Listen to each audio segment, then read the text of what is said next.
ये प्रश्न भी बहुत अच्छा है।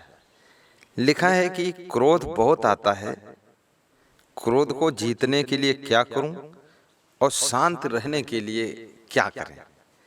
गुस्सा बहुत आती है। बहुत बहुत धन्यवाद आपको। आपने जो प्रश्न किया है पूरे विश्व का प्रश्न है। विश्व में जितने नर नारी हैं, ये नर नारी को गुस्सा नहीं, एक चींटी को भी गुस्सा बहुत आती, चेंटा को भी गुस्सा आती, चिड़ियों को गुस्सा आती, कुत्तों को गुस्सा आती, शेर को भी गुस्सा आती। जितना प्राणी है वो गुस्सा से ही भरा हुआ है। सब क्रोध में जल रहे हैं लोग, और सब अपने आप को बहुत अच्छा समझते हैं और दूसरे को गलत ही समझते हैं। इसी टेंशन में लोग ज्यादा क्रोध कर कर के बहुत जल्दी बूढ़े भी हो जाते हैं। उनके चेहरे का रंग, कलर और सुंदरता वो सब नष्ट हो जाती है, क्योंकि क्रोध जो है सबसे पहले मनुष्य की सुंदरता को नष्ट करता है। क्रोध और टेंशन, चिंता, उसकी सुंदरता, वो कम उम्र में ही बूढ़ा जैसा दिखने लग जाता है। और क्रोध भी कई मॉडल का होता है। एक तो है मन के अंदर क्रोध है, ऊपर से प्रकट नहीं कर रहे हैं, अंदर अंदर गुस्सा भरी हुई है, तो वो भी जो है गुब्बार। किसी दिन बम फूटता है, एटम बम, तो बहुत ज्यादा विस्फोट होता है। और कभी कभी ऐसा होता है कि मनुष्य जो है उसके अंदर अहंकार ज्यादा है, इसलिए उसको क्रोध बहुत आता है, घमंड। क्रोध को जीतने के लिए सबसे पहले अपने घमंड को जीतना पड़ेगा, अभिमान को जीतना पड़ेगा। और अभिमान को जीतने के लिए सबसे पहले अपने से योग्य, अपने से अधिक गुणवान, अपने से अधिक चरित्रवान, अपने से अधिक वैराग्यवान, अपने से अधिक कलाकार लोगों के ऊपर दृष्टि रखनी पड़ेगी। कि भाई यदि हम धन का अहंकार करते हैं कि हम धनवान हैं, तो अपने से बड़े धनवान को याद करो, मुकेश अंबानी को याद कर लो, टाटा बिरला को याद कर लो, तो धन का घमंड गिर जाएगा आपका। आपके पास यदि गाड़ी फॉर्च्यूनर है तो मर्सिडीज गाड़ी वाले को याद करो तो आपका घमंड गिर जाएगा। आपके पास में अगर 10 बीघे जमीन है तो 100 बीघे जमीन वाले को स्मरण करो, तुम्हारा घमंड गिर जाएगा। आपके पास अगर ताकत है कि 1 कुंटल उठा लेता हूं, तो जो 2.5 कुंटल उठाते उनको याद करो तो घमंड गिर जाएगा ताकत का भी। आपके पास बुद्धि में स्मरण है, मान लिया आप, चलो ठीक है, रामायण की 20 चौपाई याद कर लेते 1 घंटे में, 40 दोहे याद कर लेते 1 घंटे में, तो उनको याद करो। जैसे विवेकानंद ने एक पुस्तक को पढ़ा था, उस पुस्तक को पढ़ते गए और तुरंत तुरंत याद करते गए, पूरी पुस्तक याद कर लिया था। सुखदेव जी के पास में स्मरण शक्ति बहुत थी। और तुम 10-20 मोबाइल नंबर याद कर लिए, घमंड आ गया, मैं तो बहुत बुद्धिमान हूं। तो आप उनको याद करो जिनको 500 मोबाइल नंबर लोगों के मौखिक याद हैं और लाखों नाम याद हैं लोगों के, इतना मेमोरी पावर उनके पास है, फिर भी वो घमंड नहीं करते हैं, और तुम खाम खाओ उसमें घमंड करते हो। तो घमंड को गिराने के लिए, घमंड को तोड़ने के लिए अपने से योग्य, अपने से ज्यादा कलाकार लोगों को, अपने से अधिक धनवान लोगों को स्मरण कीजिए, आपका घमंड खत्म हो जाएगा। नंबर 2, यदि आपको घमंड खत्म होते ही आपके अंदर नम्रता आएगी, और नम्रता जो है वो क्रोध नहीं करती है, वो प्रेम करती है। इसलिए पहले अभिमान को मारिए। अच्छा, अभिमान ये भी स्मरण करिए, रावण ने अभिमान किया, उसका अंत हुआ। कंस ने अभिमान किया, उसका अंत हुआ। दुर्योधन ने लोभ और अभिमान दोनों किया, उसका तो बहुत दुर्दशा हुई। तो अभिमान करने वालों, नेपोलियन बोनापार्ट को अभिमान आया तो वो भी युद्ध में फिर हारा, उसकी दुर्दशा। हिटलर को अभिमान बहुत आया, विश्व युद्ध प्रारंभ किया, वो भी मारा गया और खत्म हुआ। तो अभिमान किसी का रहा नहीं आज तक, क्योंकि इस मृत्यु लोक में अंतिम समाधान है तुम्हारी मृत्यु। जब तुम मर जाओगे तब कहाँ अभिमान रह जाएगा। और अभिमानी को कोई पसंद भी नहीं करता, क्रोधी को कोई पसंद नहीं करता है। अगर आपको क्रोध ज्यादा आता है तो निश्चित है कि आप पति पत्नी भी प्रेम से नहीं रह पाएंगे, माता पिता के साथ आप प्रेम से नहीं रह पाएंगे, आप अपने सास ससुर के साथ प्रेम से नहीं रह पाएंगे, क्योंकि आपका जो गुस्सा है उसके कारण प्रेम बिगड़ता चला जाएगा। सभी लोग तुमसे असंतुष्ट होंगे, हर आदमी तुम्हारी बुराई करेगा कि बहुत क्रोधी है, बेकार आदमी है। और क्रोध करने से संगठन टूटता है। भाई क्रोध करने से लाभ क्या है, हानि क्या है? लाभ तो कुछ है नहीं, लेकिन हानि इतनी है कि बिना कारण से उलझन पैदा होगी और बिना जरूरत के आप डिस्टर्ब रहेंगे क्रोध करके। और क्रोध करने से आपका भविष्य भी बिगड़ेगा, भाग्य भी बिगड़ेगा, कोई सहयोग भी नहीं करेगा, कोई आपको रखेगा भी नहीं। अपने पास में कोई नहीं रखेगा। चाहे आप जहां जाओ, आपका माता पिता के साथ में भी गुजारा नहीं होगा। क्रोधी आदमी को उसकी पत्नी भी उसके साथ रहना नहीं चाहती है, वो भी अपने मायके लौट जाती है। क्रोधी स्त्री को कोई पति नहीं रखना चाहता, वो तलाक देना चाहता, कोर्ट में चल के छुट्टी ले लो, इस चुड़ैल के साथ कौन रहेगा। और क्रोधी बेटे से भी बाप परेशान हो जाता, वो भी अलग कर देता है कि तेरी गुस्सा इतना नहीं देख पाऊंगा। तो क्रोधी अंततः अकेला पड़ जाता है और क्रोधी फेल हो जाता है, क्योंकि कोई भी सफलता बिना संगठन के होती नहीं है। किसी भी सफलता का जन्म संगठन के माध्यम से होता है। जितने लोग आपके साथ सहयोग में होंगे उतनी बड़ी सफलता मिलेगी। तो अच्छे लोगों को जोड़िए, उनकी गम भी खाइए, समता रखिए, सुमत रखिए और प्रेम से रहिए। अब तुम क्रोध करते हो दूसरों से, लेकिन तुम जब गलती करते हो तो दूसरे लोग तुमसे क्रोध नहीं करते, गम खा लेते हैं। तुमको क्या नहीं गम खाना चाहिए? बिल्कुल खाना चाहिए। देखिए, परशुराम ने क्रोध किया राम के ऊपर धनुष यज्ञ में, राजा जनक के यहाँ जा करके कि धनुष किसने तोड़ा है, ये कर दूंगा, वो कर दूंगा, रे नर बालक, रे तू मैं, सब किया। लेकिन अंत में राम भगवान को हाथ जोड़कर उन्होंने क्षमा मांगी कि हे राम, तुम महान हो, कही जय जय जय रघुकुल केतु। और भृगुपति गए बनहि तप हेतु, भृगुकुल गए बनहि तप। वो वन को तपस्या करने फिर से गए, पश्चाताप हुआ और राम से क्षमा मांगा और लक्ष्मण से भी क्षमा मांगा। तो क्रोध करने से क्या मतलब निकला? इसलिए परशुराम जी के बहुत कम मंदिर हैं, क्योंकि क्रोध के कारण उनका जो व्यक्तित्व है वो कमजोर हुआ। और राम भगवान सहनशील ज्यादा थे, विवेकवान थे, गम खा लेते थे, इसलिए इनके बहुत मंदिर हैं। क्रोध तुमको छोटा बना देता है, क्रोध नन्हा कर देता है, और सहनशीलता और नम्रता आपको बड़ा बनाती है। आप कोई भी काम करते हो, उसमें चैनल बहुत बड़ा होता है लोगों का, उसमें कुछ लोग समझदार ज़्यादा होते, कुछ कम समझदार होते हैं।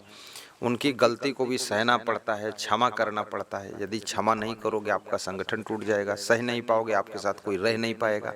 तो अकेला चना भाड़ फोड़ भी नहीं सकता है, इसलिए गम खाना चाहिए।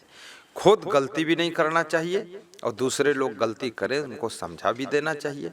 हाँ, ज़्यादा गलती करें तो उनको छुट्टी भी दे देना चाहिए।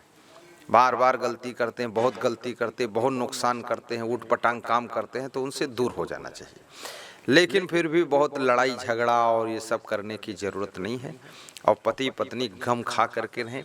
यदि आप क्रोध को नहीं जीत पाएंगे तो बहुत बड़ा अधिकार भी आपको नहीं मिलेगा, बहुत बड़ा पद भी नहीं मिलेगा और बहुत बड़ा आपको धन दौलत भी नहीं मिलेगा।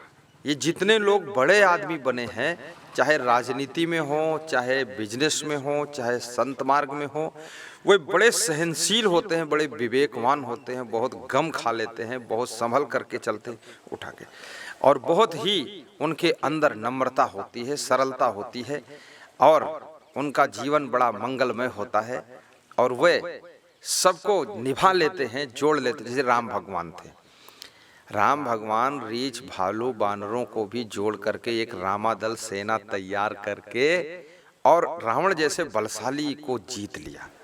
लेकिन रावण कैसा था? अपने भाई विभीषण को भी वो निभा नहीं सका, लात मार करके गाली गलौज करके वहां से भगा दिया। विभीषण रावण का भाई था, लेकिन उसको राम ने अपने भाई जैसा अपने साथ में रख लिया, और वो विभीषण ही रावण के अंत का कारण बना और निभाया राम ने उसको, और कहा कि तुम मेरे भाई के समान हो। हनुमान जी को भी कहा कि तुम मम प्रिय भरत सम भाई, तुम मुझे ऐसे प्रिय हो जैसे मेरा भाई भरत प्रिय है। तो जिसके अंदर प्रेम है, नम्रता है, सरलता है, सहनशीलता है, विवेक है, वो आदमी क्रोध को जीत लेता। क्रोध आता तो सबके अंदर है, ऐसा नहीं किसी के अंदर नहीं आता है, सबके अंदर आता है। लेकिन जो क्रोध को जीत लेता है वही महान होता है, उसी की उन्नति होती है और वो विकास करता है, वो सफलता पाता है, वो जीत हासिल करता है। राजनेताओं में देखा जाता है, जिन नेताओं के अंदर ज्यादा क्रोध आता है वह बड़े बड़े पद पर पहुंचने के बाद भी 2-4 महीनों में उनका पद छूट गया और उनका मद भी निकल गया, घमंड टूट गया और पार्टी में उनका सारा सम्मान खत्म हो गया। क्योंकि ये घर घूरा नहीं है मुंह फुलाओ नाक फुलाओ गुस्सा करो। हम तो किसी का नाम नहीं लेते, लेकिन राजनीतिक पार्टियों में मैंने देखा पार्टी की हार हो गई, अब पार्टी का जो मुखिया है वो पार्टी के कार्यकर्ताओं को, पार्टी के पदाधिकारियों को सस्पेंड कर रहा है, निकाल रहा है फटाफट।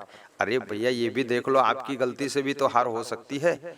आपका स्वभाव ठीक नहीं, आप अहंकारी हैं, क्रोधी हैं, लोभी हैं, इतना पैसा लूट रहे हो, इकट्ठा कर रहे हो, उस कारण हार हुई। अब पदाधिकारियों के ऊपर गाज गिरा रहे हो, उनको चेंज कर रहे हो, भगा रहे हो, तो वो लोग भी इतना प्रभाव उनका रहा है तुम्हारी पार्टी में, फिर वो नुकसान नहीं करेंगे?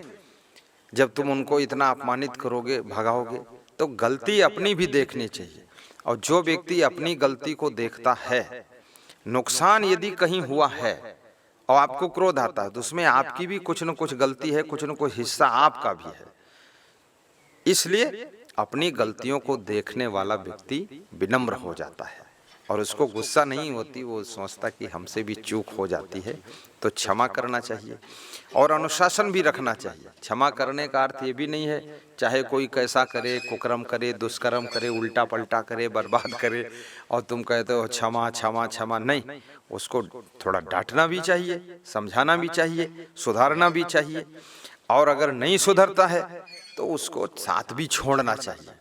कोई ज़्यादा दुष्ट प्रकृति का है तो उसके साथ से अलग भी हो जाना चाहिए, लेकिन जहाँ तक हो सके कोशिश, अंतिम कोशिश करना चाहिए कि वो सुधरे और उसका कल्याण हो और वो भी आपके साथ में चल सके। तो ये क्रोध को जीतिए। जिन जिन लोगों ने क्रोध को नहीं जीता है वो बिजनेस में भी सफल नहीं हुए, न राजनीति में सफल हुए हैं और ना तो साधु लाइन में सफल हुए, न गृहस्थी में सफल हुए हैं। चाहे जितने विवाह कर लें, चाहे जितनी स्त्री ले आए, चाहे जितने पत्नी पति बदल लें, कहीं शांति नहीं मिलेगी। कुछ लोग कहते हैं हमको कहीं शांति नहीं मिली। शांति क्या कहीं कोई दूसरे प्रदेश में है कि दूसरे जिले में है कि दुकान पर शांति बिकती है? आपके स्वभाव से अशांति पैदा हुई, आपके गलत कर्मों से, गलत आदतों से, गलत विचारों से, गलत वाणी से अशांति पैदा हुई। अपना सुधार कीजिए, आपको शांति मिलेगी। चोरी का स्वभाव छोड़ते नहीं और शांति ढूंढ रहे हो, गुस्सा छोड़ते नहीं शांति ढूंढ रहे हो, गम खाना नहीं चाहते हो शांति ढूंढ रहे हो, ऐंठ बहुत बड़ी है, घमंड है, गर्दन ऐंठ कर चलते हो शांति ढूंढ रहे हो। ये गलत है, तुम्हारा ढूंढने का ढंग ही गलत है। तो क्रोध सबन को काल है, क्रोध है जंजाल, शिव दुर्वासा क्रोध बस बहुते भय बिहार। आपका क्रोध शांत हो, ऐसी मैं शुभकामना करता हूँ और आप अपने मानव विकारों पर विजयी हों, अहंकार को जीत सके। सवेरे उठ करके माता पिता के पैर छूइए, सास ससुर के पैर छूइए, पैर छूकर उनको प्रणाम कीजिए। भारतीय संस्कृति में पैर छूने की परंपरा है, प्रणाम करने की परंपरा है। अपने से बड़ों को हाथ जोड़कर प्रणाम कीजिए, नम्रता रखिए। आप अहंकार को अगर मार दोगे तो आपका क्रोध अपने आप मर जाएगा और अहंकार नहीं मरेगा। और गलतियों को छोड़ दोगे तो क्रोध नहीं आएगा, क्योंकि जब आप गलती करते हो कोई समझाता है तब तुम्हारे गुस्सा आती है, जब आप गलती करते हो कोई तुम्हें डांटता है तो उसके ऊपर तुम्हें गुस्सा आती है। तो भाई गलत काम क्यों करो, गलत काम छोड़ दो। हम कितने लोगों को देखते हैं कि वह गलतियां तो खूब करेंगे, जब कोई समझाएगा तो मुंह फुलाएंगे, गुस्सा करेंगे, बड़बड़ बड़बड़ बोलेंगे। तो ये बात गलत है। गलती भी करते हो, सीना जोरी भी करते हो। आप पवित्र रहिए तो आपको लोग धन्यवाद देंगे, आपसे वाद विवाद क्यों करेंगे? तो अपनी गलतियों को सुधार कीजिए, अहंकार को मार दीजिए और गुरुदेव की भक्ति कीजिए और प्रवचन जो आता है उसको सुनते रहिए। आस्था भजन चैनल में रात को 9 बजे टीवी में देखिए और मोबाइल में यूट्यूब में असंग सर्च करिए मेरा नाम, उसमें खूब प्रवचन मिलेगा। उसमें ऐसी ऐसी ज्ञान की बातें आपको मिलेंगी, क्रोध लोभ मोह और दुनिया भर का सब झंझट खत्म हो जाएगा और घर में शांति आ जाएगी, परिवर्तन भी हो जाएगा और पति पत्नी में प्रेम बढ़ जाएगा, सास ससुर में, सास बहू में, भाई भाई में एकता, संगठन, सुमत, सब परिवर्तन होगा, उन्नति होगी। आप धनवान महान गुणवान बनेंगे, अच्छा मकान भी बन जाएगा आपके पास, अच्छी गाड़ी भी आ जाएगी। और थोड़ी थोड़ी चीज़ों में उलझना नहीं चाहिए, इससे बहुत नुकसान होता है। धन्यवाद, शुभकामना, आशीर्वाद।